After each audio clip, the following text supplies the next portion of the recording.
নায়েক, পৃথিবীর প্রথম আজান সেটা কে দিয়েছিলেন, কোথায় দিয়েছিলেন, আর এই আজান কোন দেশে শুরু হয়েছিল? বোন, আপনি প্রশ্ন করলেন যে আজানের উৎপত্তি কিভাবে হয়েছে, কোন দেশে হয়েছে, আর সেটা কিভাবে শুরু হয়েছে। বোন, আজান শুরু হয়েছিল আরব দেশে, আরবের মদিনায়। আর সহিহ হাদিসে উল্লেখ করা আছে যে মদিনায় মসজিদ তৈরি করার পর নবীজি এবং সাহাবারা সালাতের ব্যাপারে আলোচনা করছিলেন, কিভাবে মানুষকে আহ্বান করা হবে। কেউ কেউ বলল ড্রাম বাজাও, কেউ বা বলল শাক বাজাও, এক একজন এক এক কথা বলল।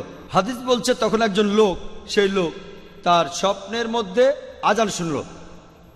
সে শুনল আজানের আওয়াজ, যেটা আমি আগে বলেছিলাম মানুষের কণ্ঠে। খবরটা তখন নবীজির কাছে পৌঁছে গেল, আর নবীজি বললেন সে যে কথাগুলো শুনেছে সেগুলো শুনতে খুবই ভালো লাগছে।